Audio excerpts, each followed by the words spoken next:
Justo después del divorcio lo dejé todo atrás. Mi exmarido, Javier, abrazaba a su amante en la clínica de maternidad del Hospital Ruber Internacional y me dijo, triunfante, una mujer como tú no merece ser la madre de mi hijo. Poco después, su socio apareció en el hospital y con una sola frase lo derrumbó en el acto. El calor sofocante de julio en Madrid parecía quemar la piel.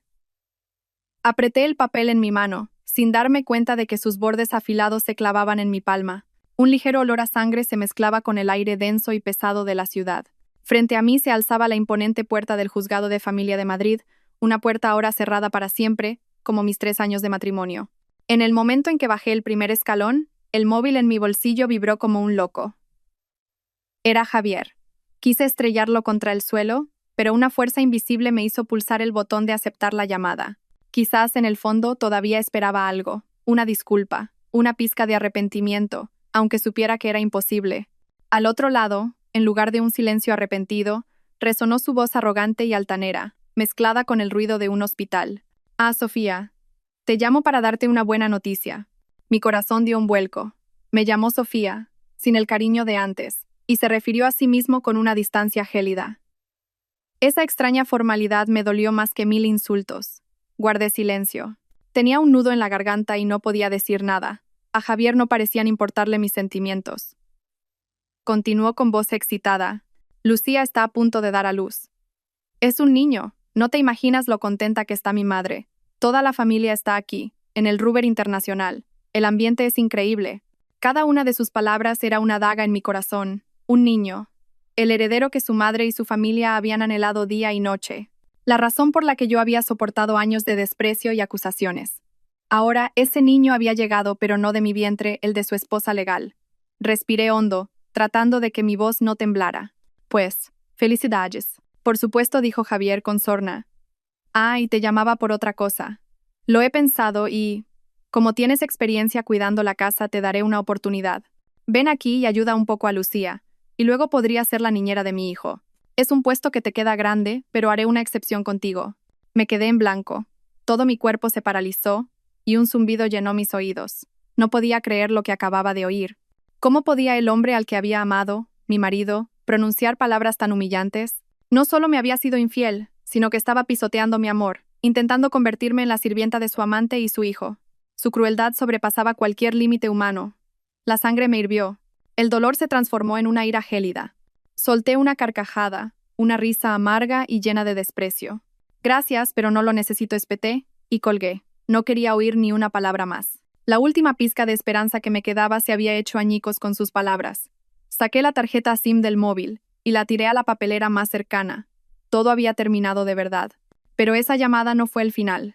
Fue la señal de partida para la huida que llevaba tanto tiempo planeando. No volví a casa. Ya no era mi hogar. Aquel lujoso apartamento en el barrio de Salamanca, que yo había decorado con mis propias manos, no era más que una jaula de oro para una mujer a punto de ser reemplazada. Caminé sin rumbo sobre el asfalto caliente, pero en mi mente tenía un plan claro hasta el más mínimo detalle. Mi primera parada fue el banco. Fui a la ventanilla y solicité retirar todos los fondos de mi cuenta. La empleada me miró con compasión, viendo mi rostro pálido y mi mano ensangrentada, pero no me importó, solo quería acabar cuanto antes. El dinero se transfirió limpiamente a una cuenta secreta que había abierto la semana anterior y que nadie conocía. La segunda parada fue una tienda de una gran compañía telefónica. Quiero dar de baja esta línea, dije, poniendo el móvil sin SIM sobre el mostrador. El empleado se sorprendió, pero procedió en silencio. Aquel número que me había acompañado durante casi 10 años, que guardaba innumerables alegrías y penas, era ahora una simple secuencia de dígitos sin sentido que debía borrar. Cerré permanentemente todas las cuentas de redes sociales y correos electrónicos vinculados a ese número. Como un fantasma, borré todo rastro de mi existencia en el mundo digital. Finalmente, caminé hasta un centro comercial cercano y me dirigí a las consignas automáticas. Introduje la contraseña y la puerta se abrió. Dentro había una maleta de tamaño mediano, cuidadosamente preparada. La había dejado allí una semana antes, la noche en que me convencí de que mi matrimonio no tenía vuelta atrás. En 10 minutos, borré a mi antiguo yo y rompí con casi una década de mi juventud, ahora tirada a la basura. Cada uno de mis actos fue decidido y frío, sin un ápice de vacilación. Mi corazón ya se había detenido aquella noche de tormenta en el puerto de San Glorio, aquella noche en que el coche se averió en medio de la nada, y desesperada, Lo llamé 7 veces. A la octava llamada, su amante contestó el teléfono y dijo, burlándose, Javier está ocupado ahora mismo, acostándome. Saqué la maleta de la consigna. Me sentí mucho más ligera. Dentro no había ropa de marca ni joyas caras. Solo algunas prendas de diario, mi DNI y la libreta de mi nueva cuenta bancaria. Había vendido todas las joyas que mi madre me dio para la boda y las que Javier me había regalado durante años. No quería conservar nada que perteneciera a ese pasado. Salí del centro comercial y paré un taxi.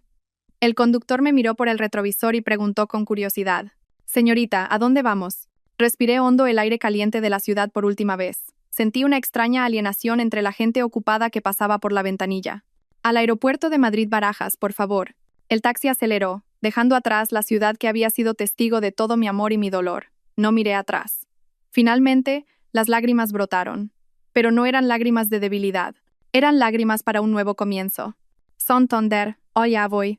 Mientras yo me sentaba en el avión en busca de una nueva vida, en el Hospital Ruber Internacional de Madrid, se construía un paraíso de mentiras. Más tarde, una vieja amiga que trabajaba allí como enfermera me lo contó todo, y pude imaginar cada detalle de la situación. Javier y su madre, doña Pilar, sentados en la sala de espera VIP, no podían ocultar su alegría. Doña Pilar no paraba de acariciar una pulsera de filigrana de oro en su muñeca, sin poder cerrar la boca. Te lo dije, mi Javier es oro puro. ¿Cómo no iba a tener un hijo para continuar el linaje? Echar a esa gallina estéril ha sido una bendición para 3 generaciones de nuestra familia. Javier respondió exultante. Madre, así es su hijo. Sofía no tenía suerte. ¿Qué se le va a hacer? Ahora Lucía nos dará un niño fuerte y sano, y mis negocios prosperarán aún más. Con un hijo, todo va mejor. Doña Pilar asentía sin parar diciendo con alegría. Así es, así es. Qué ganas de verle la cara a mi nieto. Tendré que celebrarlo a lo grande.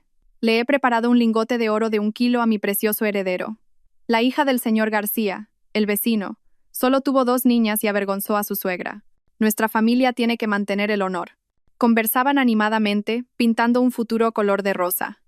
Un nieto adorable corriendo por la casa, Javier heredando toda la fortuna familiar y llevando el negocio a nuevas cotas. En su historia, nadie sentía compasión ni remordimiento por mí, la mujer que había compartido 3 años de su vida con Javier.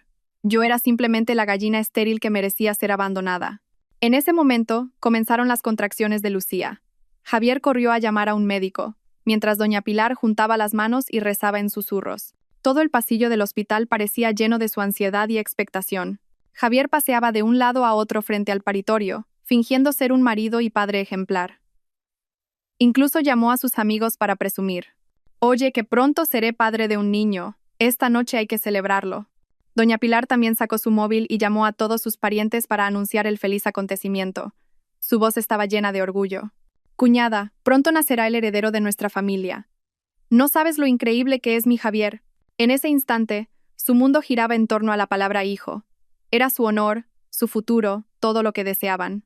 Estaban ebrios de una felicidad que ellos mismos habían creado, sin saber que, en pocas horas, ese paraíso se derrumbaría bajo sus pies.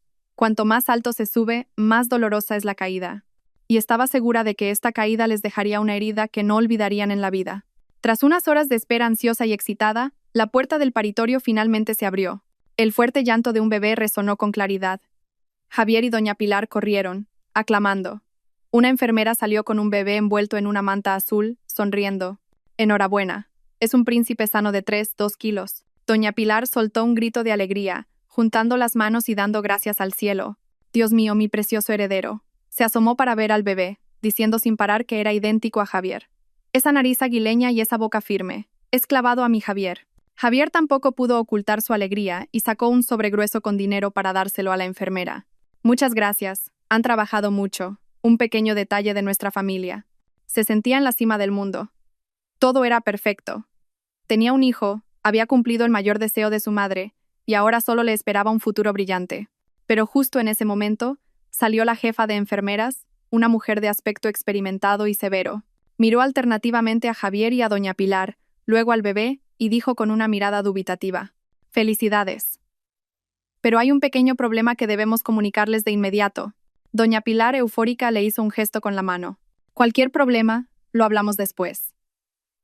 Primero quiero ver a mi nuera». La jefa de enfermeras, manteniendo una actitud seria, la detuvo. Este es un asunto muy importante. Concierne directamente al bebé y al señor Javier. Javier frunció el ceño. ¿Qué ocurre? Mi hijo está sano, ¿verdad? El bebé está perfectamente sano. Sin embargo, durante los análisis rutinarios posteriores al parto, hemos encontrado algo extraño.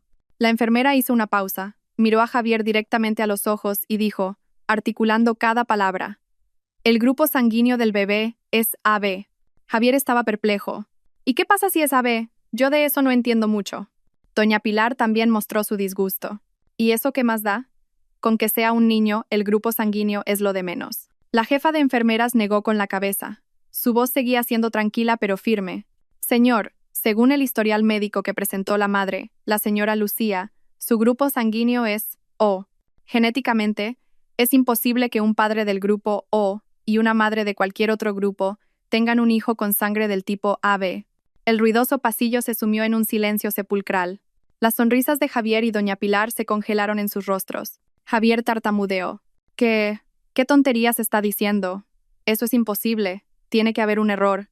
Señor, esto es ciencia básica. Es imposible que nos equivoquemos.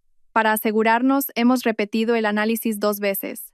El rostro de doña Pilar se puso rojo de ira. Señaló a la enfermera y gritó: cuidado con lo que dice. Seguro que el hospital ha hecho mal las pruebas. ¿Cómo puede pasar algo así entre mi Javier y mi nuera? Javier también estaba fuera de sí. Gritó: llame al jefe de servicio. Tráigalo aquí ahora mismo. ¿Así es como hacen su trabajo? Es imposible que mi hijo no sea mi hijo. La gente empezó a remolinarse alrededor del paritorio. La jefa de enfermeras, aún con calma, dijo: si no nos creen, podemos realizar una prueba de ADN de inmediato para obtener el resultado más preciso. Pero puedo asegurarles que, médicamente, este niño no puede ser su hijo. Aquellas palabras fueron como un rayo caído del cielo. Javier se tambaleó y se apoyó en la pared para no caer. El paraíso en el que acababa de entrar se había hecho añicos en un instante. Negando la realidad, Javier gritó e insultó, convirtiendo el pasillo del hospital en un caos. Gritaba que el hospital era un fraude, que las enfermeras intentaban sacarle dinero. Doña Pilar hizo lo mismo. Se derrumbó en el suelo, llorando y lamentándose de su mala suerte. La bochornosa escena atrajo innumerables miradas curiosas y móviles que grababan a escondidas. Justo en ese momento de confusión, un hombre con un traje impecable se acercó con calma. Parecía un empresario de éxito, y le seguía una persona que parecía su asistente. Yo había visto a ese hombre antes. ¿Era Marcos, un socio importante de Javier? Marcos no le dedicó ni una mirada a Javier y fue directamente hacia la jefa de enfermeras, inclinando ligeramente la cabeza. Buenos días. Soy Marcos, el padre del niño. Quería agradecer al hospital y a todo el personal médico por cuidar tan bien de la madre y del bebé. Su voz no era alta, pero resonó claramente en el repentino silencio. Javier se giró bruscamente y lo miró con los ojos desorbitados. ¿Qué has dicho? Solo entonces Marcos se volvió hacia Javier. En sus ojos no había emoción alguna, solo frialdad y un atisbo de compasión. Esbozó una ligera sonrisa, más insultante que una bofetada. Javier, haces demasiado ruido. La madre y el niño necesitan tranquilidad. Se acercó tranquilamente y le dio una palmada en el hombro, un gesto cargado de burla. Luego, le susurró al oído, con un volumen suficiente para que todos los presentes lo oyeran. De todos modos, gracias. Has trabajado mucho cuidando de mi mujer y de mi hijo. Ahora, por favor, lárgate. La madre y el niño necesitan descansar. Cada palabra fue como un martillazo en el orgullo de Javier. Su rostro pasó del rojo a un blanco pálido. Movió los labios, pero no dijo nada. Había sido engañado. Se había convertido en un payaso en una obra que creía dirigir. El hijo del que se enorgullecía, la mujer por la que había abandonado a su esposa, todo había sido una farsa. Al oír esas palabras, doña Pilar soltó unos gemidos y se desmayó. La gente a su alrededor volvió a alborotarse. Javier se quedó plantado en medio del pasillo. Miró a Marcos, al bebé en brazos de la enfermera, y a las miradas que se cernían sobre él. Sorpresa, curiosidad y, sobre todo, burla. La humillación lo envolvió por completo. Su orgullo, su arrogancia, todo se derrumbó en un instante. Se tambaleó hacia atrás, sus piernas cedieron y finalmente se desplomó en medio del vestíbulo del hospital. Fue la caída más dolorosa y humillante de su vida. El traidor finalmente probó el sabor de la traición, pero multiplicado por 100. El avión se sacudió ligeramente al despegar y luego se estabilizó. Miré por la ventanilla. La ciudad de Madrid se hacía cada vez más pequeña, Sus luces nocturnas parpadeantes parecían una constelación lejana. Realmente me había ido. Una sensación de libertad y, al mismo tiempo, una profunda tristeza me invadieron. El ronroneo rítmico de los motores del avión, como una triste nana, revivió los recuerdos que había intentado enterrar. Recordé los dulces días de recién casados. Javier era un marido cariñoso. Siempre sabía cómo hacerme feliz. Creíamos que nuestro matrimonio sería un refugio de paz, pero esa paz apenas duró un año. Todo comenzó por culpa de Lucía, una becaria que entró a trabajar en la contabilidad de la empresa de Javier, recién licenciada en su misma universidad.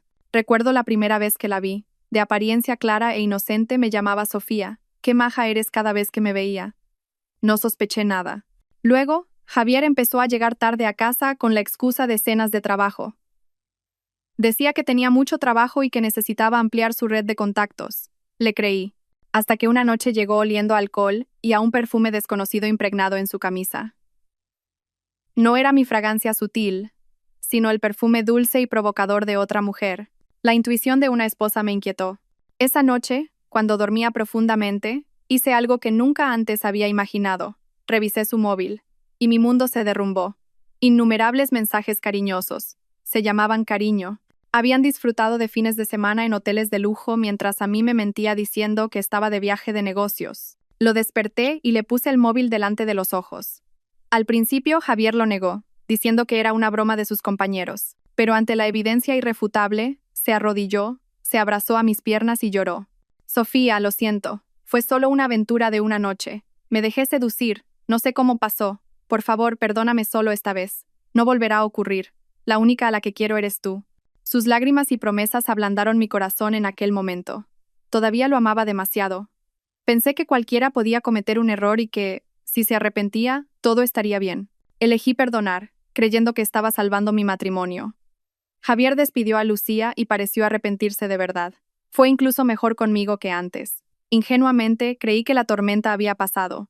Mirando las luces de la ciudad que se alejaban tras las nubes, sonreí con amargura. Aquel día, lo creí. Elegí el perdón y a cambio recibí una herida mucho más grande. La primera traición siempre abre la puerta a las que vendrán después. Solo que entonces estaba demasiado ciega para darme cuenta. Después de la primera traición, Javier fingió arrepentirse sinceramente. Se desvivió por mí y empecé a creer que realmente había cambiado. Pero me equivocaba. Quien se acostumbra a mentir, simplemente se vuelve más hábil. La segunda traición fue la puñalada mortal que atravesó el lugar más tierno y sagrado de mi corazón. Mi madre falleció joven a causa de una enfermedad crónica. Antes de morir, me dio una pulsera de filigrana de oro que había heredado de mi abuela. No era un objeto de gran valor económico, pero era su legado, su amor, el único vínculo que me unía a ella. Más tarde, cuando mi familia pasó por dificultades económicas, mi padre tuvo que venderla con gran pesar. Me prometí que algún día la recuperaría. La oportunidad surgió en una subasta benéfica en la que participaba la empresa de Javier. Casualmente, la pulsera de mi madre apareció allí. La reconocí al instante. Una pequeña muesca cerca del cierre era inconfundible. El corazón me latía a 1000 por hora. Me volví hacia Javier y le dije con voz temblorosa: «Cariño, esa es la pulsera de mamá. Quiero recuperarla». Javier me miró, luego a la pulsera, y asintió. «Vale, no te preocupes. Es un recuerdo de tu madre. La recuperaré para ti». Le creí. Me senté, llena de esperanza, viéndolo levantar la paleta de subasta una y otra vez. Con cada puja, lo quería un poco más, conmovida por su comprensión y respeto. Finalmente, por un precio mucho más alto que su valor real, Javier ganó la puja. Entre los aplausos de la gente, subió al escenario para recibir la caja con la pulsera. Esperé feliz a que me la trajera, pero no lo hizo. Javier tomó la caja y se dirigió a otra mesa del público, donde estaba sentada Lucía, con su eterna expresión inocente. Ella también estaba allí. Javier abrió la caja, y delante de mí y de cientos de personas, le colocó suavemente la pulsera en la muñeca. ¿Te gusta? Puedo comprarte lo que quieras si te hace feliz. Me quedé sorda, el mundo se derrumbaba. No podía creer la escena que tenía ante mis ojos. La pulsera de mi madre, mi recuerdo más sagrado, ahora estaba en la muñeca de la mujer que había destrozado nuestro hogar. Me levanté de un salto y corrí hacia ellos. «Javier, ¿qué estás haciendo?» Javier me miró. En sus ojos no había ni una pizca de culpa, solo irritación. «¿Qué te pasa? Es solo una pulsera. A Lucía le gustaba y se la he comprado. No seas tan egoísta». «¿Egoísta?», reí entre lágrimas. «¿Sabes lo que esto significa para mí? Me prometiste que me la comprarías. Lucía, fingiendo ser la víctima, intervino. Sofía, lo siento. No sabía que era la pulsera de tu madre. Te la devuelvo. Cuando hizo el amago de quitársela, Javier la detuvo. No hace falta. Nunca retiro un regalo que he hecho. Quédatela. Se volvió hacia mí y gruñó. No montes un escándalo aquí y vete a casa. Todas las miradas del salón se clavaron en nosotros. Sentí una humillación como nunca antes. No solo me había traicionado, sino que había pisoteado el recuerdo de mi madre y me había convertido en el hazmerreír de todos. Después de aquello, mi corazón prácticamente murió. Vivía como una sombra en casa, sin discutir ni sentir celos. Javier pareció notarlo. Dejó de esconderse. Sus viajes de negocios se hicieron cada vez más frecuentes. La empresa me envió a un viaje de trabajo de una semana a Santander. Fue una rara oportunidad para respirar aire fresco, lejos de un matrimonio asfixiante y moribundo. Pero el camino de vuelta se convirtió en una pesadilla terrible, una que apagó por completo todo el amor y la esperanza que quedaban en mí. Volvía en coche a última hora de la tarde. Mientras cruzaba el puerto de San Glorio, empezó a llover a cántaros. Llovía tanto que, incluso con los limpiaparabrisas a máxima velocidad, apenas veía la carretera. El camino era sinuoso, con un acantilado a un lado y un profundo desfiladero al otro.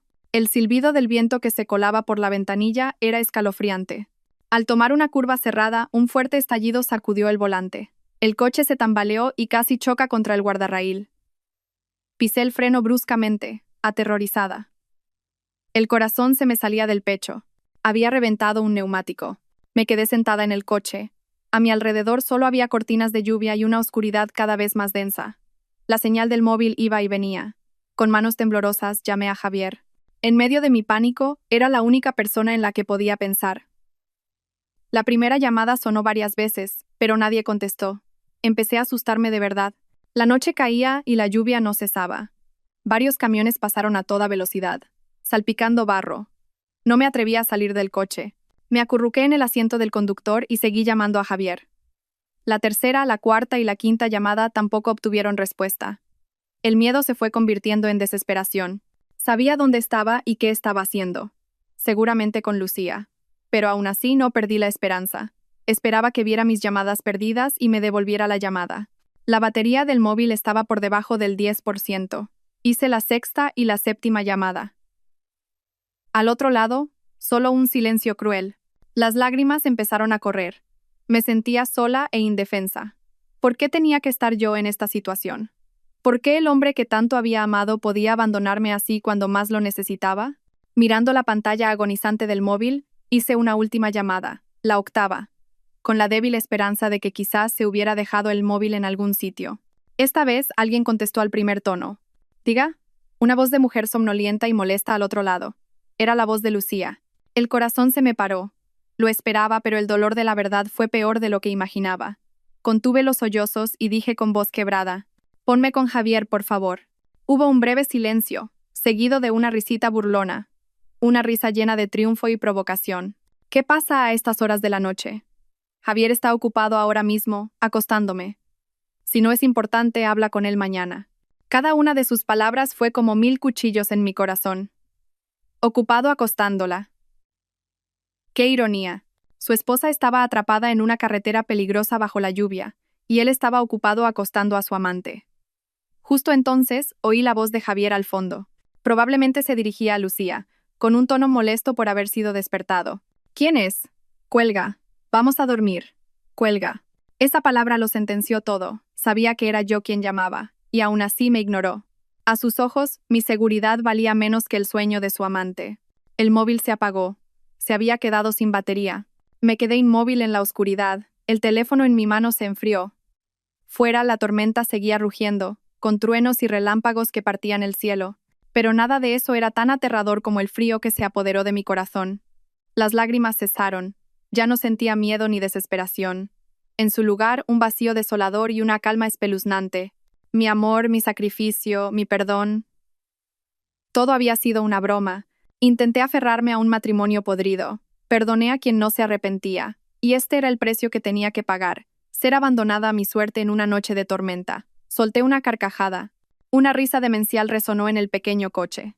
Me reí de mi propia estupidez. Me reí de la crueldad del hombre al que había amado con todo mi ser. Esa noche, lo entendí. Mi amor había muerto.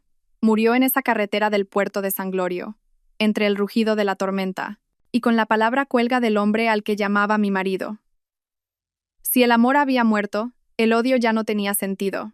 No sé cuánto tiempo estuve sentada en el coche. De repente, una luz deslumbrante iluminó el parabrisas. Una vieja furgoneta se detuvo a mi lado. Se abrió la puerta y bajó un hombre de mediana edad con un chubasquero. Le siguió una mujer que parecía su esposa. Golpearon suavemente mi ventanilla. «Señorita, ¿está bien? ¿Algún problema con el coche?» Sus voces sencillas y su genuina preocupación me devolvieron a la realidad. Bajé la ventanilla y respondí con voz quebrada. «He pinchado una rueda». El hombre miró a su alrededor y dijo: «Es peligroso quedarse aquí con esta lluvia.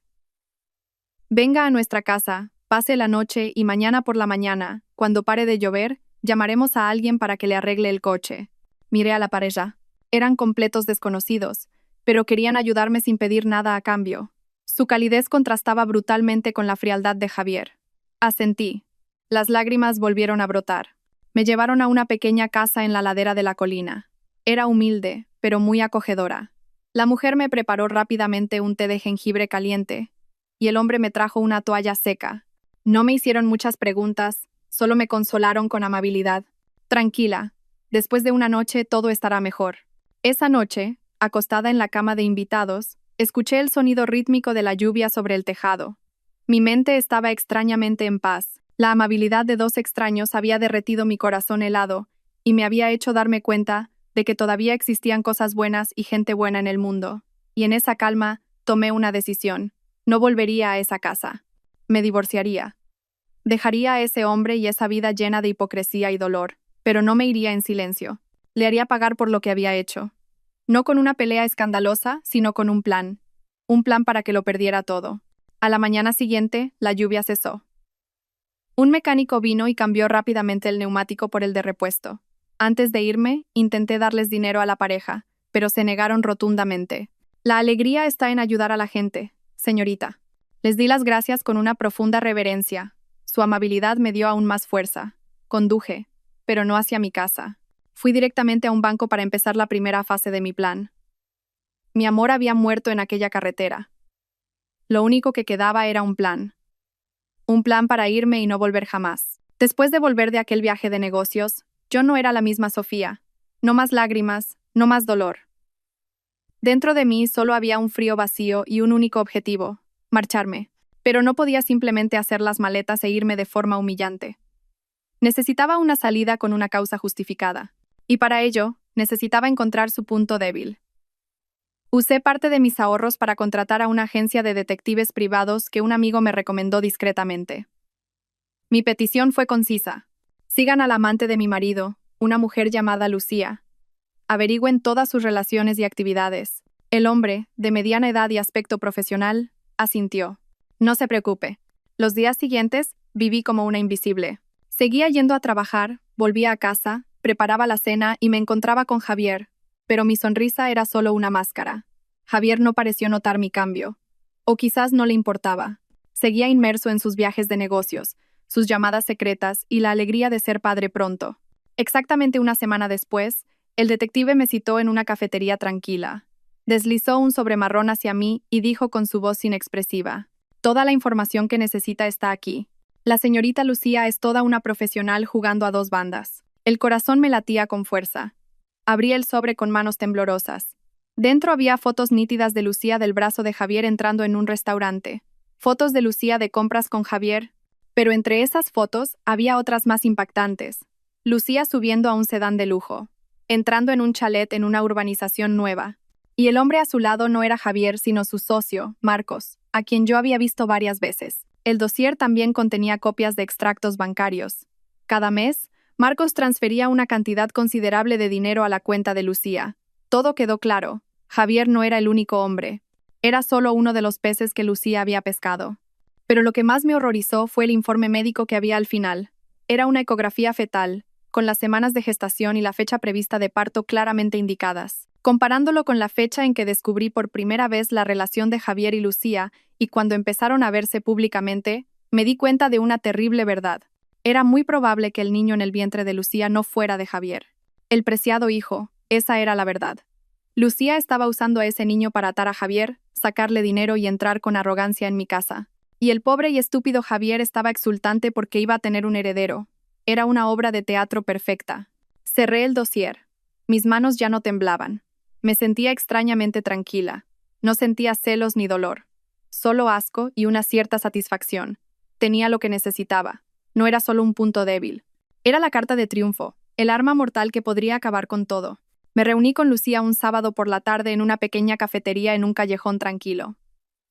Llegué temprano, elegí una mesa en un rincón y esperé pacientemente. Cuando Lucía entró, seguía con su aspecto claro y puro. Su ropa holgada de embarazada acentuaba su aparente fragilidad. Me vio y me dedicó una sonrisa algo incómoda. «Sofía, ¿para qué me has llamado?» Sin decir palabra, deslicé el sobre marrón hacia ella. Lucía lo abrió con curiosidad. Al ver las primeras fotos, su sonrisa se congeló. A medida que pasaba las páginas, su rostro palidecía y sus manos empezaron a temblar. Al ver las fotos con marcos y los extractos bancarios, levantó la cabeza y me miró horrorizada. En sus ojos ya no había inocencia, solo un miedo palpable. «¿De dónde has sacado esto? ¿Qué quieres?» Solo entonces abrí la boca.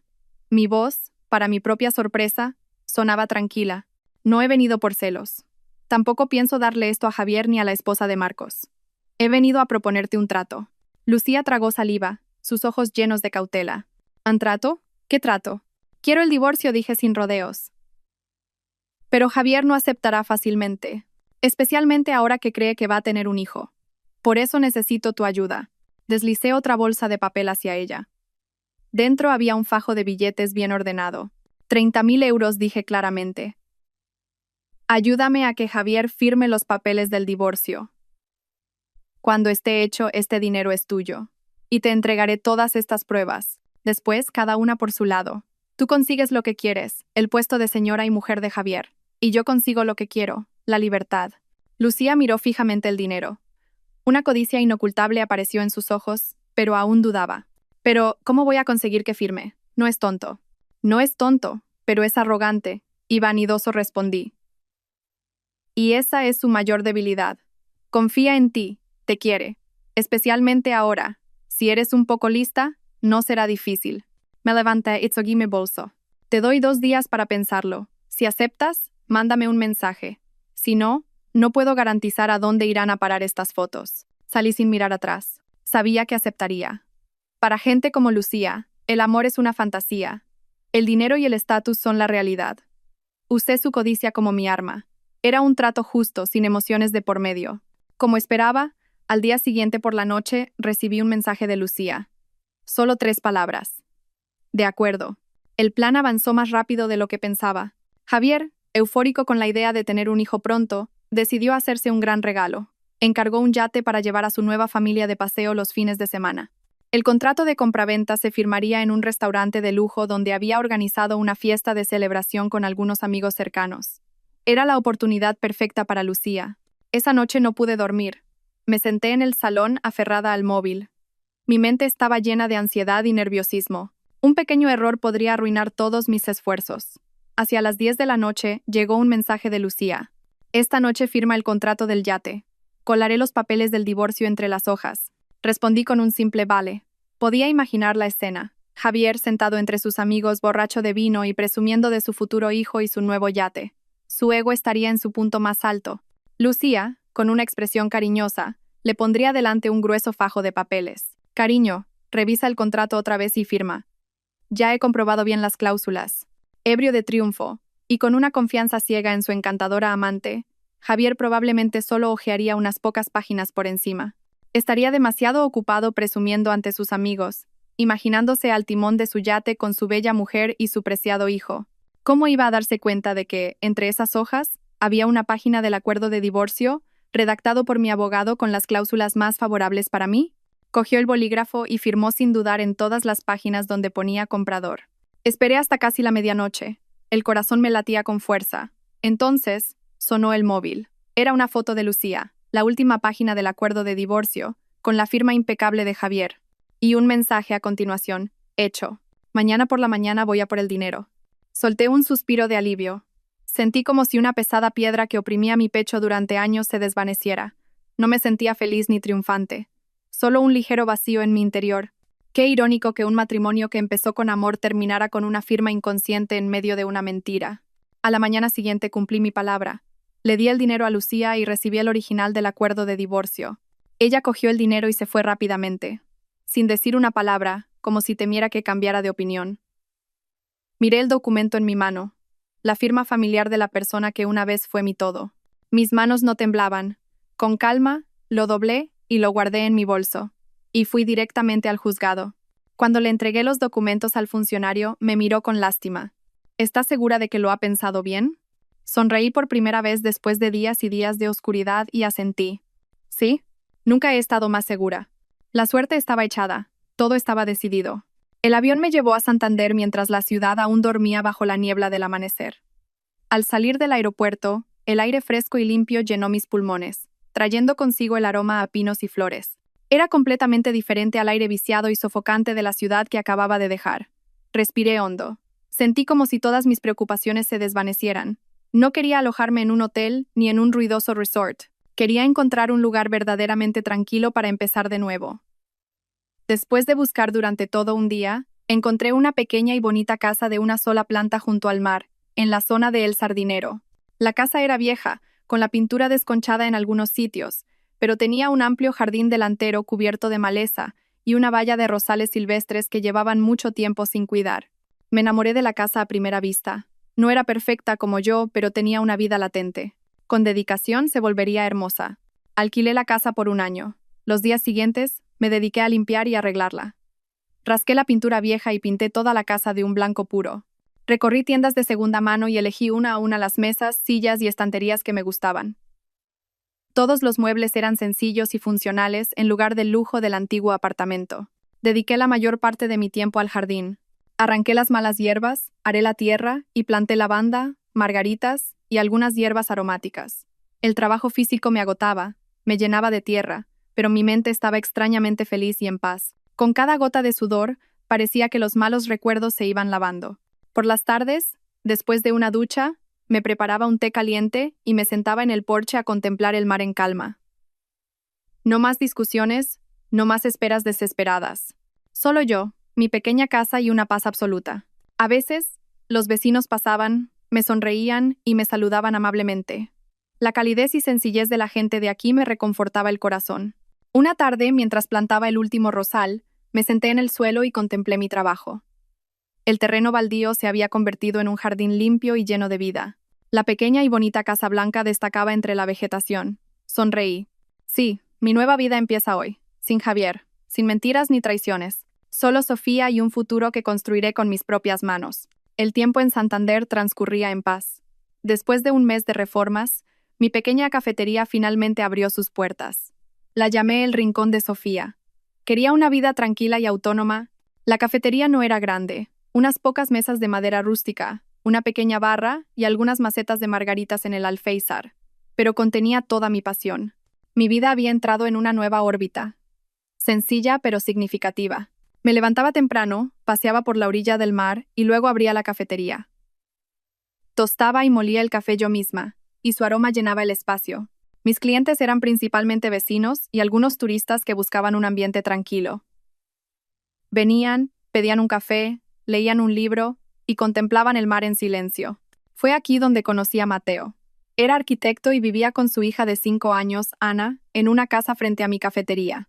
La primera vez que los vi fue cuando Ana, con sus grandes ojos negros y curiosos, entró corriendo en la cafetería y se me quedó mirando.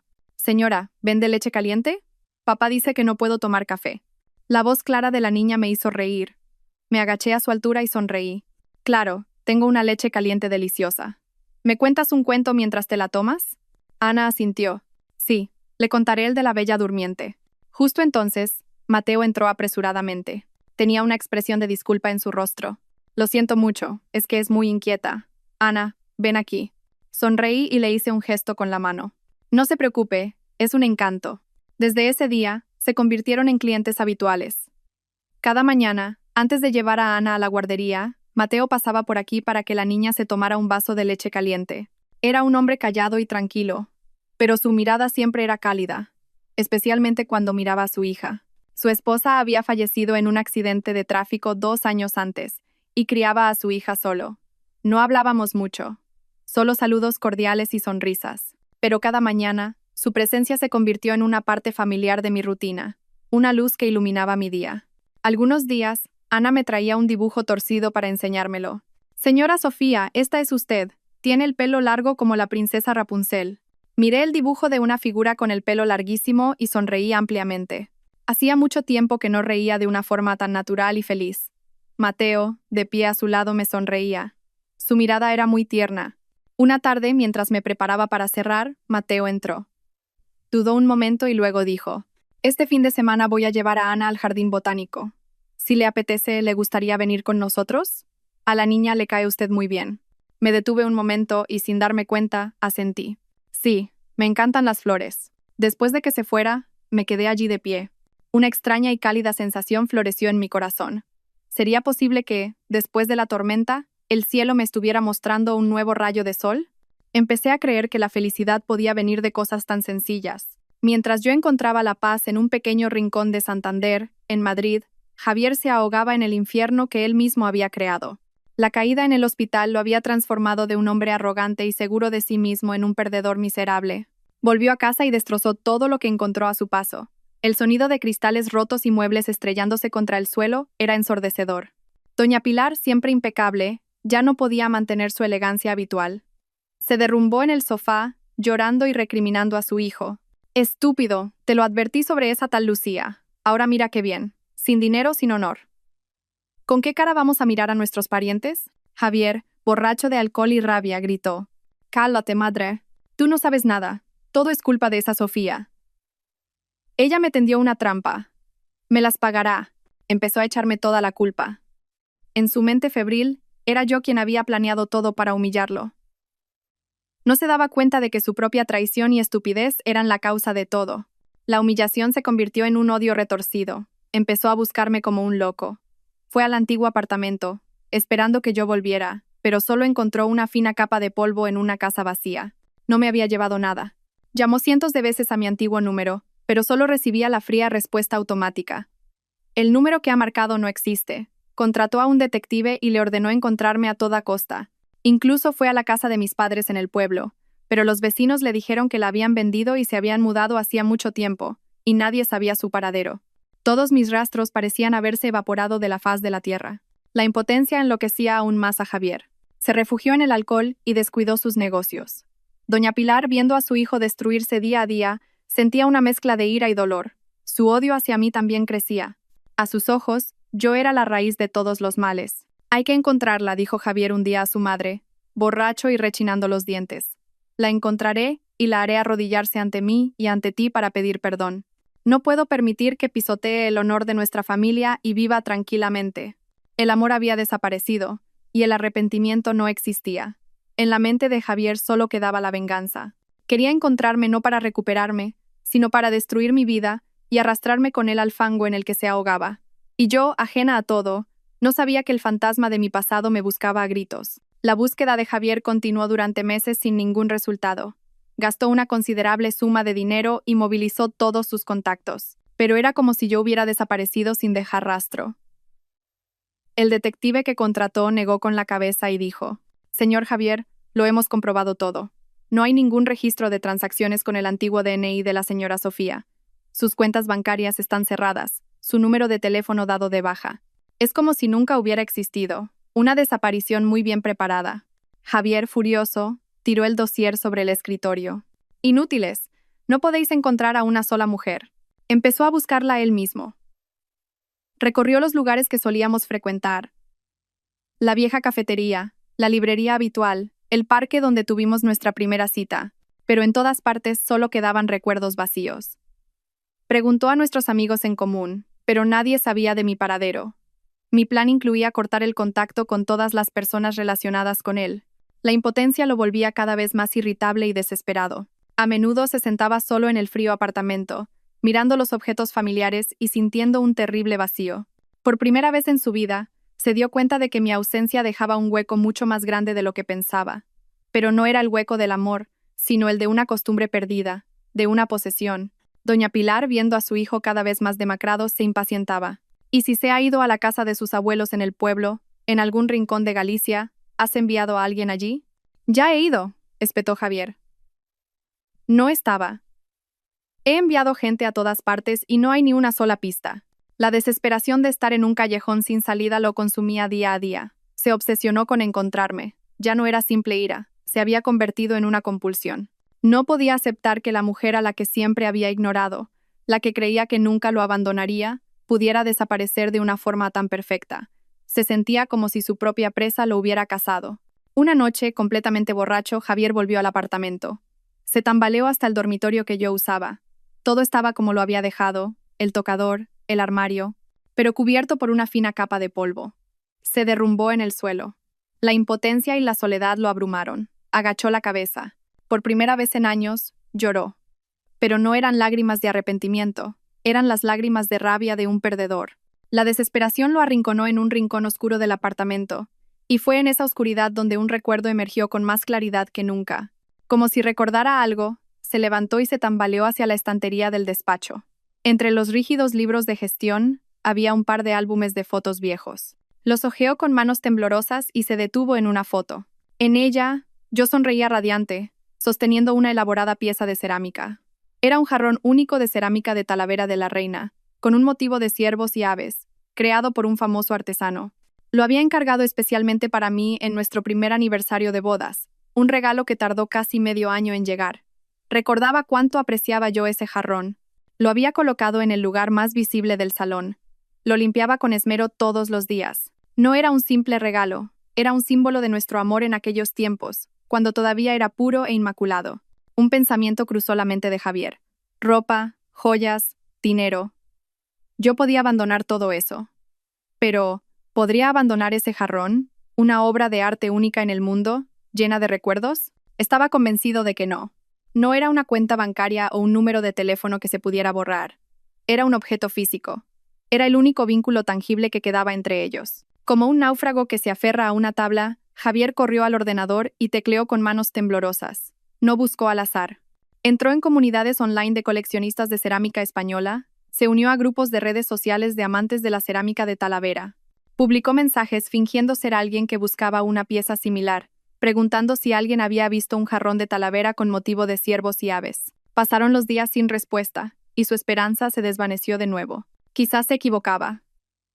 Quizás yo también lo había abandonado. Pero cuando estaba a punto de rendirse, intentó algo diferente. Empezó a buscar en una plataforma para compartir fotos usando las palabras clave cerámica Talavera, jarrón ciervos y aves y el nombre del artesano. Pacientemente, revisó miles de fotos sin sentido. Y entonces, su corazón dio un vuelco. Se detuvo en una foto. Un selfie de una joven en una cafetería muy bonita. La mujer no tenía nada de especial, pero el objeto en una estantería de madera decorativa detrás de ella le cortó la respiración. Era él. El jarrón de cerámica de Talavera. Solo se veía una pequeña parte del fondo y estaba un poco borroso, pero lo reconoció sin lugar a dudas. Los dos ciervos en elegante movimiento, las aves volando, una imagen que le resultaba demasiado familiar. Con manos temblorosas, Javier hizo clic en la ubicación que la mujer había etiquetado. El rincón de Sofía, Santander. Amplió la foto, clavando la mirada en la pantalla. La había encontrado. Después de meses de búsqueda desesperada, finalmente, la había encontrado. En el rostro demacrado de Javier apareció una sonrisa torcida, llena de odio. Sofía, no puedes escapar de mí. La vida en Santander transcurría tranquilamente. Mi relación con Mateo también se estrechaba gradualmente. Nuestras conversaciones ya no se limitaban a saludos formales, sino que se convirtieron en profundos intercambios sobre la vida y las dificultades pasadas. Ese fin de semana, como habíamos acordado, disfruté de un picnic con él y su hija en el jardín botánico de la ciudad. Ver a Ana correr entre los parterres de flores de colores, su risa cristalina llenando el aire, alegró mi corazón. Mateo dijo en voz baja a mi lado. Hacía mucho tiempo que no veía a Ana reír tanto. Gracias. No digas eso, sonreí. Yo también me lo estoy pasando muy bien. En ese momento, bajo el suave sol de Santander, realmente creí que podía dejar atrás el pasado y vivir una nueva vida. Que los días oscuros habían terminado de verdad. Pero no sabía que justo cuando sentía la felicidad, el fantasma de mi pasado había recorrido cientos de kilómetros para encontrarme. Mientras yo disfrutaba en el jardín botánico, Javier ya había llegado a Santander. No estaba de vacaciones. Había venido con un único propósito. Dentro del taxi que rodeaba la zona de El Sardinero, los ojos de Javier escrutaban los alrededores como un depredador siguiendo el rastro de su presa. Finalmente el taxi se detuvo. A lo lejos, vio un modesto cartel de madera. El Rincón de Sofía. Su corazón latió con fuerza, no de alegría, sino de una rabia hirviente. El Rincón de Sofía. El nombre era como un desafío, una burla. ¿Cómo se atrevía a abrir una cafetería con su propio nombre? ¿Cómo se atrevía a pisotear su honor y vivir una vida tan tranquila? Javier no entró directamente. Se sentó en un local de enfrente y observó la situación. Me vio moviéndome ocupada detrás de la barra, sonriendo a los clientes. Esa sonrisa, genuinamente brillante y serena, era algo que no había visto en mucho tiempo. Esa sonrisa se le clavó en los ojos como una espina, enfureciéndolo aún más. Esa tarde, despedí a Mateo y a Ana en la puerta de la cafetería y charlamos un momento. Ana se aferró a mi mano, sin querer irse. Señora Sofía, volveré mañana. Le acaricié el pelo. Claro, aquí te esperaré. Después de que se fueran, entré para empezar a cerrar. Pero un extraño presentimiento me hizo girar la cabeza y mirar al otro lado de la calle. Y me quedé helada. Entre la gente que pasaba, una figura familiar me miraba fijamente. Aunque la distancia era considerable, estaba más delgado y tenía barba, reconocí sin duda que era Javier. La paz que tanto me había costado conseguir se hizo añicos en ese instante. Sentí que el corazón se me caía a los pies. Todo mi cuerpo se enfrió, y mis manos y pies se paralizaron. Me quedé clavada en el sitio, incapaz de apartar la vista de la figura al otro lado de la calle.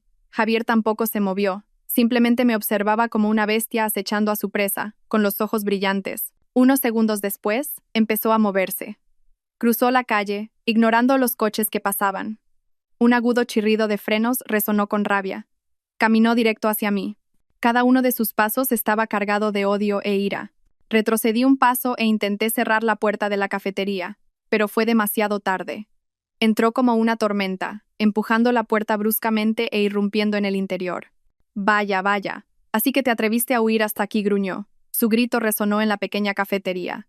Los pocos clientes que quedaban se giraron sorprendidos. A Javier no le importó y se abalanzó sobre mí agarrándome la muñeca con fuerza. Vienes conmigo ahora mismo. El agudo dolor en mi muñeca me devolvió a la realidad. El miedo inicial se convirtió rápidamente en ira. Me solté con todas mis fuerzas. Suéltame. ¿Estás loco? ¿Qué si estoy loco? ¿Quién está loco aquí? Javier me miró con los ojos desorbitados. Te atreves a huir sin decir nada, a manchar mi nombre y el de mi familia, y te montas una cafetería aquí, viviendo feliz como si nada hubiera pasado. Lo miré directamente a los ojos y dije con una voz gélida.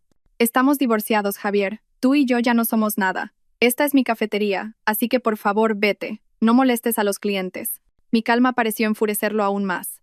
¿Divorciados? ¿Quién te dio permiso? Esos papeles me los hiciste firmar con engaños. No lo acepto. Eres mi mujer para toda la vida. Tienes que volver a casa. Intentó abalanzarse sobre mí de nuevo.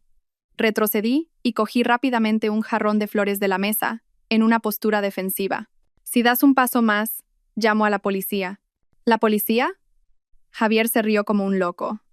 A ver cómo se mete la policía en una pelea de marido y mujer. Venga, vámonos. Agitó la mano y golpeó el jarrón que tenía, tirándolo al suelo. Un sonido agudo y el jarrón se hizo añicos. El agua y los pétalos salpicaron por todas partes. Los clientes de la cafetería se levantaron, asustados. Mi pacífica cafetería estaba ahora cargada de tensión y violencia. Justo cuando Javier intentaba abalanzarse sobre mí de nuevo, una figura alta se interpuso tranquilamente entre nosotros. Era Mateo. Había vuelto a buscar un estuche que Ana se había dejado y lo había presenciado todo. Sin mirar a Javier, se volvió hacia mí y me preguntó. Su voz seguía siendo suave, pero llena de preocupación. ¿Estás bien? Negué con la cabeza. Todavía tenía un nudo en la garganta. Su aparición fue como un salvavidas. Al ver a Mateo, los celos y el complejo de inferioridad de Javier explotaron. ¿Y tú quién eres? Este es un asunto de familia. Lárgate. Solo entonces Mateo se volvió hacia Javier. No parecía asustado ni enfadado, simplemente lo miró con calma y dijo, articulando cada palabra, «Señor, soy amigo de Sofía, y usted está molestando a Sofía y a todos los que están aquí. Por favor, váyase». La calma de Mateo enfureció aún más a Javier. «¿Amigo? ¿Huyes de tu marido y te vienes aquí a liarte con otro? Lo sabía. Apártate antes de que me vuelva loco». Javier empujó con fuerza el hombro de Mateo, pero él se mantuvo firme como una pared. Frunció ligeramente el ceño y dijo, «Sería mejor que guardara un poco las formas». En primer lugar, sé que usted y Sofía están legalmente divorciados. No tiene derecho a llamarla su mujer ni a comportarse de esta manera violenta. En segundo lugar, esto es un lugar público. Su alteración del orden puede ser sancionada por la ley. Cada palabra de Mateo, aunque tranquila, golpeó los puntos débiles de Javier. Se detuvo un momento, probablemente sorprendido de que un extraño conociera tan bien su situación. Me miró a mí y luego a Mateo. Chispas salieron de sus ojos. ¿Y tú con qué derecho me hablas así? No me baso en ningún derecho, respondió Mateo. Simplemente me baso en el sentido común. Sofía está viviendo su vida. No le ha hecho daño a nadie. La única persona que está causando problemas aquí es usted. La presencia de Mateo y las miradas de desaprobación de los clientes arrinconaron a Javier. Ya no podía seguir con su escándalo. Ser reprendido en público por un extraño hirió gravemente su orgullo. Rechinó los dientes y nos señaló a mí y a Mateo. Bien, a ver cuántos dura esto. Sofía, te arrepentirás. Con esas palabras, se dio la vuelta bruscamente y salió de la cafetería a grandes zancadas. Detrás, solo quedó el caos y un pesado silencio. Lo vi marcharse, temblando de miedo y de rabia. Mateo se volvió y puso una mano suavemente en mi hombro. Ya está, estoy aquí. Esa simple frase, extrañamente, tranquilizó mi corazón. Después de que Javier se fuera, la cafetería quedó en un silencio extraño. Los pocos clientes que quedaban pagaron apresuradamente y se fueron. Probablemente no querían meterse en problemas. Pronto, solo quedamos Mateo y yo. Cuando la adrenalina bajó, sentí que las piernas me fallaban. Me derrumbé en una silla. Todo mi cuerpo todavía temblaba. Mateo, sin hacer más preguntas, recogió en silencio los trozos del jarrón roto y luego me preparó una taza de tila caliente. Toma esto, te calentará el cuerpo. Sostuve la taza. El calor se extendió por mis manos, pero el frío de mi corazón no desaparecía. Gracias, y lo siento. Si he causado problemas. Mateo se sentó frente a mí y negó con la cabeza. No tienes que disculparte. Quien debería disculparse es ese hombre. Hizo una pausa y añadió, si no quieres hablar, no te preguntaré. Pero si necesitas a alguien que te escuche, siempre estaré aquí. Su sinceridad y respeto me conmovieron. Miré al hombre bueno que tenía delante y por primera vez sentí el deseo de contar mi historia. No le conté todo, pero sí lo suficiente para que entendiera. La traición, los papeles del divorcio y por qué había huido hasta aquí en busca de una nueva vida. Mateo escuchó en silencio, sin juzgar. Cuando terminé, solo dijo una cosa. Eres una mujer muy fuerte. Las lágrimas volvieron a brotar. Pero ahora me ha encontrado. No sé qué hacer. Quizás tenga que volver a huir. No, dijo Mateo de repente, con voz firme. La primera vez que huiste fue para escapar de un infierno. Pero ahora, Sofía, estás en tu casa. Nadie tiene derecho a echarte de aquí. No tienes por qué volver a huir. Sus palabras recorrieron mi espalda como una corriente eléctrica. Es cierto. ¿Por qué tengo que huir? Este es mi hogar, la vida que he construido con tanto esfuerzo, el lugar donde he encontrado la paz. No puedo permitir que Javier la destruya tan fácilmente. Me sequé las lágrimas y miré a Mateo. Mi mirada se había vuelto mucho más decidida. Tienes razón. No huiré más. Pero tengo que proteger este lugar y a mí misma. Yo te ayudaré, respondió Mateo sin dudarlo. Nos sentamos juntos y discutimos qué hacer. Lo primero y más importante era reforzar la seguridad de la cafetería y de mi casa. Sería bueno instalar cámaras, sugirió Mateo, tanto dentro de la cafetería como en el patio. Al menos, le disuadirá de actuar imprudentemente, y si pasa algo, tendremos pruebas. Acepté de inmediato. Era una idea muy razonable. El incidente de hoy había sido una advertencia. No me había hundido ni me había hecho huir. Al contrario, me había hecho más fuerte y decidida. Después del altercado con Javier, hubo una ligera agitación en mi vida. Las miradas curiosas de algunos clientes y los rumores infundados. Pero con la ayuda de Mateo todo volvió pronto a la normalidad. Me instaló un sistema de cámaras discreto, una en el mostrador con vistas a toda la cafetería y otra apuntando al patio delantero. Empecé a sentirme un poco más segura, pero siempre mantenía un estado de alerta. Unas 2 semanas después, en una tarde tranquila con pocos clientes, una figura familiar apareció de repente en la puerta de la cafetería. Me quedé helada.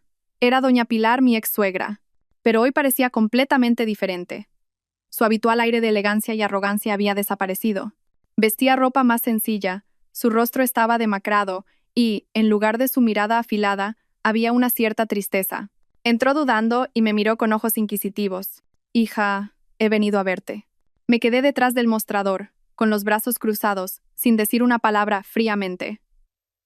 Sabía que esto era otro acto de teatro. Doña Pilar, al no obtener respuesta, puso una expresión de dolor. Se secó una lágrima furtiva. Sé que me equivoqué.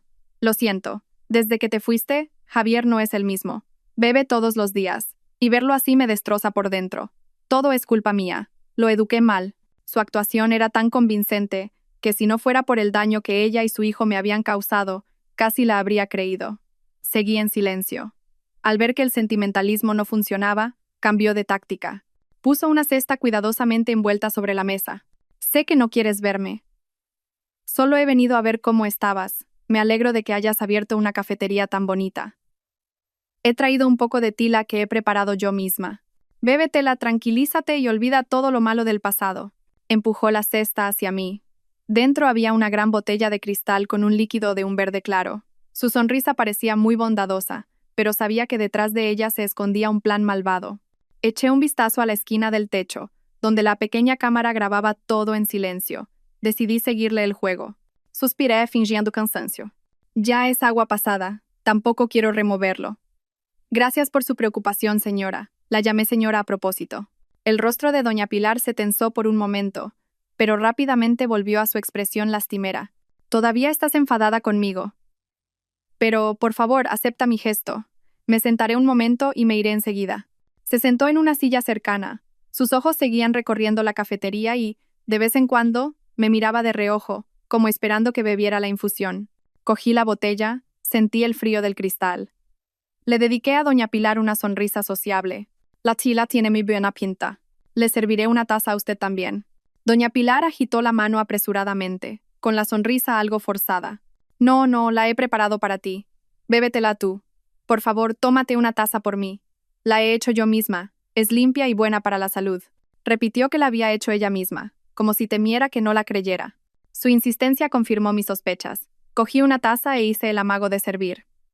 Los ojos de doña Pilar brillaron, siguiendo cada uno de mis movimientos. Pero justo cuando iba a inclinar la botella, fruncí el ceño de repente y me llevé una mano al estómago. Doña Pilar preguntó preocupada, ¿qué te pasa? Hice un gesto como si no fuera nada. No es nada, debe de ser el reflujo otra vez. Últimamente, si como algo que no conozco, me sienta mal. El médico me ha dicho que no tome té ni café por un tiempo. Lo siento mucho, señora. Agradezco el detalle, pero no puedo beberlo ahora. Lo dije con un tono lleno de pesar. Vi claramente la decepción cruzar su rostro, pero la ocultó rápidamente con una sonrisa compasiva. Ah, vaya, esa enfermedad es muy molesta. Si no puedes beberla, déjala. Tómala cuando te encuentres mejor. Me quedaré un poco más y luego me iré, que se me hace tarde. Se quedó sentada unos minutos más, charlando de trivialidades, y luego se levantó para irse. Antes de salir, no olvidó recordarme. Bébete la tila, ¿eh? Es buena para la salud. Sí, de acuerdo, la acompañé hasta la puerta sin perder la sonrisa. Cuando su figura desapareció tras la colina, mi sonrisa se desvaneció al instante. Cerré la puerta de un portazo y eché el cerrojo. Miré la botella de tila sobre la mesa y sentí un escalofrío. Si no hubiera estado alerta hoy y me la hubiera bebido, ¿qué habría pasado? Probablemente me habría quedado profundamente dormida, y al despertar, quizás me habrían llevado a algún sitio, o algo peor. No quería ni pensarlo. Miré la cámara, con su luz roja parpadeante, y agradecí mentalmente a Mateo. Lo llamé de inmediato. Mateo, ¿podrías venir a ayudarme con algo? Media hora después, Mateo llegó. Le expliqué toda la situación. Miró la botella con expresión grave. No dijo mucho, solo. Me llevo esto para analizarlo. Tú no te muevas de casa y cierra bien las puertas. Me senté en la cafetería, esperando nerviosamente. Unas 2 horas después sonó mi móvil. Era Mateo. Sofía, su voz al otro lado sonaba muy tensa. Ya tengo los resultados. En la infusión se ha detectado una alta concentración de diazepam. Es un sedante muy potente. Si te lo hubieras bebido, te habrías quedado profundamente dormida durante al menos 12 horas, sin poder despertarte. Al oír eso, sentí un frío glacial recorrerme el cuerpo. Era justo lo que pensaba. No habían venido solo a acosarme. Habían intentado secuestrarme. El telón había caído y el verdadero rostro del demonio había quedado al descubierto. Cuando pasó el shock, una fuerte determinación surgió junto con la ira. No iba a dejar que su plan se cumpliera. Esta vez, no me quedaría en silencio. Ni aguantaría, ni huiría. Los llevaría ante la justicia. A la mañana siguiente, fui con Mateo a un pequeño bufete de abogados en el centro. Era el despacho de un amigo de Mateo, un abogado competente y comprometido. Me senté frente a él y le expliqué con calma toda la historia, desde el altercado de Javier hasta el complot de envenenamiento de doña Pilar. Puse sobre la mesa un USB, un informe de laboratorio y mi certificado de divorcio. En este USB está la grabación de la cámara con toda la escena de mi ex suegra viniendo a la tienda, entregándome la botella e insistiéndome en que la bebiera, dije, articulando cada palabra. Y este es el resultado del análisis de esa infusión. Y esto demuestra que ya no estoy casada con su hijo. El abogado examinó todas las pruebas meticulosamente. Vio el video varias veces y leyó el informe del laboratorio con atención. Después de revisarlo todo, levantó la cabeza y me miró. En sus ojos había un atisbo de admiración. Señora Sofía, ha hecho un trabajo excelente recopilando las pruebas de esta manera tan perfecta. Con lo que tenemos, podemos denunciarla por tentativa de lesiones. Es un acto claramente premeditado que podría haber tenido consecuencias muy graves. Mateo, sentado a mi lado, me cogió la mano para darme fuerzas. Queremos que todo esto se resuelva por completo. Queremos que Sofía esté segura. El abogado asintió. Lo entiendo. Dada la gravedad del asunto y el anterior altercado de su exmarido, podemos solicitar a la policía medidas cautelares. Concretamente, una orden de alejamiento de emergencia. No podrán acercarse a usted ni a la cafetería a una distancia determinada. Al oír eso, sentí un poco de alivio. Era exactamente lo que más necesitaba en ese momento. Entonces, ¿qué debemos hacer ahora?, pregunté. Ahora mismo, redactaremos una denuncia adjuntando todas estas pruebas y la presentaremos en la comisaría de Santander. Con pruebas tan claras, confío en que la policía iniciará la investigación rápidamente. Esa tarde, fui con el abogado a la comisaría. No temblé ni lloré. Declaré toda la situación con claridad. Había venido a reclamar mi propia justicia. Cuando salí de la comisaría, ya atardecía. El crepúsculo anaranjado teñía el horizonte. Respiré hondo el aire limpio de Santander. Por primera vez en mucho tiempo, sentí que me había vuelto realmente fuerte. Ya no era el cordero que huía temblando de miedo. Había aprendido a ser un erizo, a sacar las púas para protegerme. Apenas 2 días después, la ley demostró su rigor. Recibí una llamada del abogado. Sofía, me acaban de llamar de la comisaría. Han citado a declarar a doña Pilar y al señor Javier. La orden de alejamiento también ha sido aprobada por el juez. Estaba en la cafetería en ese momento. Al oír la noticia, las manos me temblaron de la emoción. Por fin había llegado el día. Me enteré de que la policía fue hasta el hotel donde se alojaban Javier y doña Pilar. La aparición repentina de los agentes con una citación los dejó atónitos. Ser escoltados por la policía fuera del vestíbulo del hotel, bajo las miradas curiosas de tanta gente, fue una gran humillación para ellos, que tanto valoraban las apariencias. En la comisaría, doña Pilar lo negó todo al principio, alegando que solo me había llevado la infusión por mi salud, sin mala intención. Incluso interpretó un drama lacrimógeno, acusándome de denunciarla falsamente por rencor. Pero cuando la policía proyectó el video de la cámara en una pantalla grande, todas sus excusas se vinieron abajo. El video mostraba su expresión hipócrita, sus palabras dulces y su sospechosa insistencia. Y cuando el informe de laboratorio, con la anormalmente alta concentración de diazepam, se puso sobre la mesa, se derrumbó por completo. Javier, como cómplice, tampoco pudo negarlo. Agachó la cabeza y no dijo nada. Finalmente, admitieron todo el complot. Su intención era secuestrarme, llevarme de vuelta a Madrid y obligarme a reconciliarme con Javier, o al menos, controlarme. Nunca imaginaron que la presa que consideraban débil pudiera tender una trampa tan afilada. Como el acto no tuvo consecuencias graves, evitaron una pena de cárcel, pero recibieron una lección muy cara. Ambos fueron multados con 10.000 euros cada uno, un total de 20.000 euros, por alteración del orden público y tentativa de lesiones. Y lo más importante, tuvieron que firmar una declaración y cumplir con la orden de alejamiento del juez. A partir de ese día, no podían acercarse a menos de 200 metros de mí, de mi casa o de mi cafetería. Si lo incumplían, recibirían un castigo más severo. El día que recibí la resolución judicial en mi mano, sentí una paz verdadera. No era solo un trozo de papel. Era un escudo sólido que me protegía de los fantasmas del pasado. Javier y doña Pilar tuvieron que abandonar Santander, humillados poco después. Esa tarde, me senté en el porche de la cafetería, contemplando en silencio el atardecer. Mateo y Ana volvían de un paseo. Al verme, Ana corrió a mis brazos. «Señora Sofía, te he echado de menos». La abracé y le acaricié el pelo. Mateo, a su lado, los miraba con una sonrisa tierna. Sabía que la puerta del infierno se había cerrado y que una nueva puerta de felicidad se abría de par en par para recibirme. Después de que todo terminara, por primera vez me sentí verdaderamente a salvo. Con la partida de Javier y doña Pilar, Santander recuperó su tranquilidad para mí. El escudo legal me dio una sensación de seguridad absoluta. Ya no tenía que temblar de ansiedad cada vez que un desconocido entraba en la tienda, ni sobresaltarme por la noche. Mi vida volvió gradualmente a una órbita suave y pacífica. Mi relación con Mateo también evolucionó de forma natural. No tenía prisa, no me prometía un futuro lejano. Simplemente estaba a mi lado en silencio, ayudándome con las pequeñas tareas de la cafetería, cuidando juntos el pequeño jardín y, a veces, paseando con su hija por la orilla del mar en una tarde perezosa. Era como un arroyo fresco que curaba lentamente las heridas de mi alma. Una tarde de finales de otoño, después de cerrar la cafetería, Mateo me propuso dar un paseo. Dijo que había un lugar muy hermoso que quería enseñarme.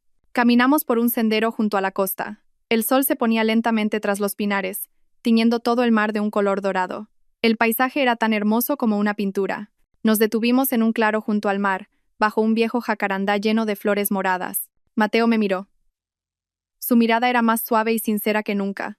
Sofía, sé por cuánto dolor has pasado. Sé que todavía tienes heridas en tu corazón. No puedo prometerte que borraré todas esas heridas, pero te prometo que estaré a tu lado para que se conviertan en recuerdos del pasado. Hizo una pausa, respiró hondo y continuó. No soy tan rico ni tan capaz como tu exmarido. Solo tengo un corazón sincero, un hombro fuerte en el que puedes apoyarte y una hija pequeña a la que le gustas mucho. Entonces, de repente, se arrodilló. Sacó una pequeña caja de terciopelo azul de su bolsillo. Dentro no había un costoso anillo de diamantes, sino un anillo de plata delicadamente diseñado con la forma de una margarita, mi flor favorita. Sofía, cásate conmigo. Formemos una familia juntos, criemos a Ana, y caminemos juntos el resto de nuestras vidas. No dejaré que vuelvas a sufrir ningún daño. Las lágrimas corrían por mis mejillas sin cesar, pero esta vez eran lágrimas de felicidad. Después de todo lo que había pasado, pensaba que mi corazón ya no podría amar, pero el hombre que tenía delante me demostró que estaba equivocada. Con su amabilidad, su paciencia y su amor sincero, había vuelto a derretir mi corazón helado. Sin decir palabra, asentí entre lágrimas. Mateo, loco de alegría, se levantó y me puso el anillo suavemente en el dedo. Me quedaba perfecto. Me abrazó con fuerza. Fue un abrazo verdaderamente cálido. La brisa del mar soplaba suavemente, trayendo el aroma de la hierba, los árboles y las flores. Sabía que había encontrado mi verdadero refugio en la vida. Desde ese día, mi vida se llenó de felicidad. No tuvimos una boda grandiosa. Simplemente celebramos una fiesta sencilla y cálida en el rincón de Sofía. Asistieron nuestros vecinos más cercanos y la amable pareja que me había rescatado en aquella carretera del puerto de San Glorio. Y, por supuesto, no podía faltar la protagonista, Ana. La niña, con un vestido blanco de princesa, corría por todas partes, enseñando a todos el anillo de Margarita en mi mano. La señora Sofía ahora es mi mamá. El ambiente estaba lleno de risas. Era cálido y sincero. Era todo lo que siempre había querido. Aproximadamente un año después de casarme, cuando mi vida estaba completamente estable y en paz, recibí una llamada inesperada de una vieja amiga de Madrid. Era una de las pocas amigas con las que todavía mantenía contacto, alguien que había sido testigo de mi infernal matrimonio. Después de unos cuantos saludos, dudó.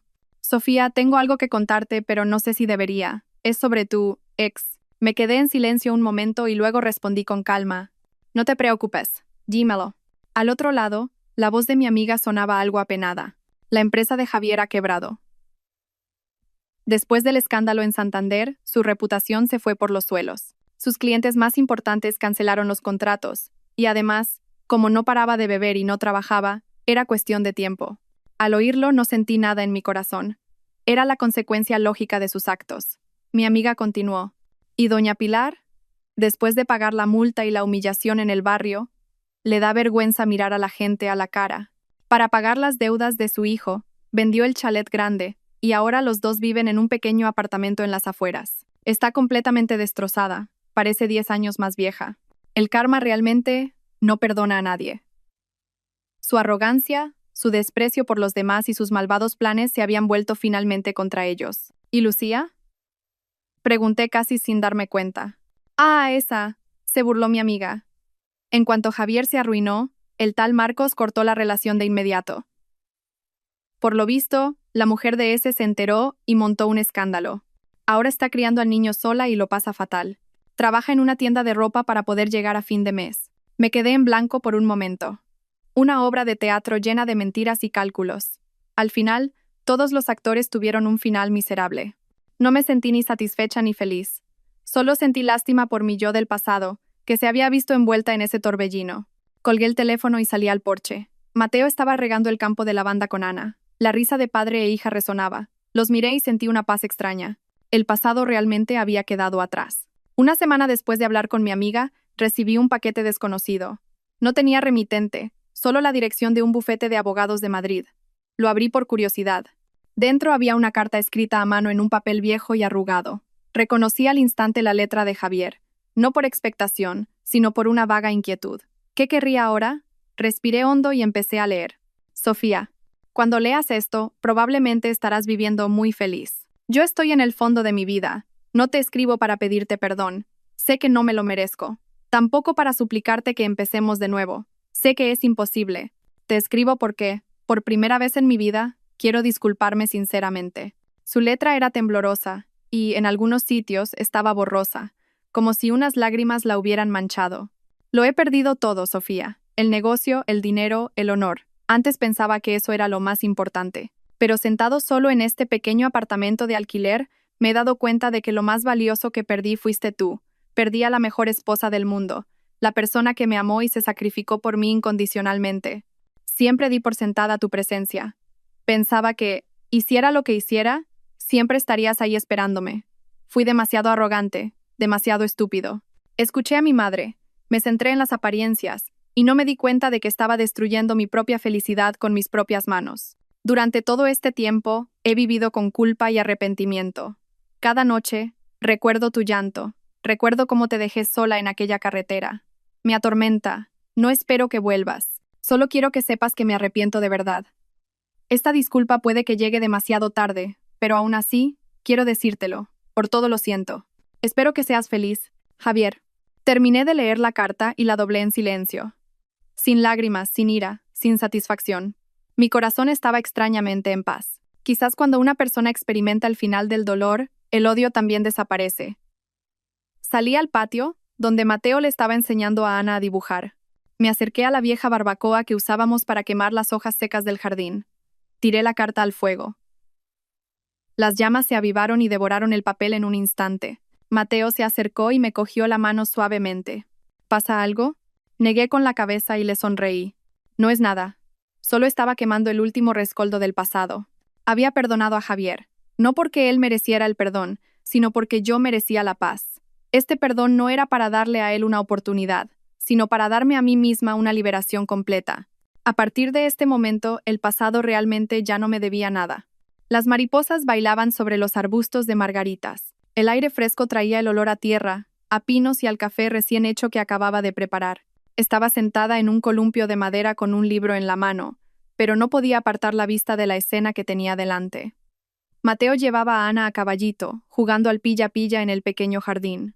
La risa cristalina de la niña y la risa cariñosa de él se mezclaban, creando la música más feliz y sencilla que jamás había oído.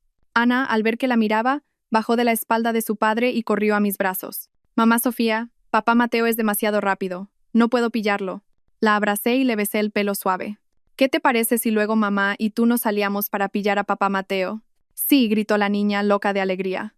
Mateo se acercó y se sentó a mi lado, pasando su brazo por mis hombros de forma natural. «¿Qué estáis tramando vosotras dos?» Apoyé la cabeza en su hombro y sonreí misteriosamente. Nos quedamos así sentados, contemplando en silencio el jardín y, a lo lejos, el mar brillante de Santander. No hacían falta palabras grandilocuentes ni promesas eternas. A veces, la felicidad era simplemente estar en un espacio tan pacífico, con las personas que amas. De repente me di cuenta de que la vida es como un vasto océano. A veces es tranquilo y claro, pero otras veces las tormentas rugen y las olas gigantes azotan. Una vez, fui arrastrada por las olas de la traición y la mentira, y pensé que nunca más podría salir a flote. Pero nadé por mí misma y encontré mi propio faro. Y ese faro eran Mateo y Ana, esta casa y esta vida pacífica. Ellos me demostraron que después de la tormenta siempre llega la calma, y me hicieron creer que el amor verdadero y la bondad siempre existen. Había encontrado al hombre con el que podría navegar a través de todas las tormentas y contemplar todos los hermosos mares del mundo. Cerré los ojos y respiré hondo. Olor a flores, a tierra y a felicidad. Realmente había vuelto a nacer.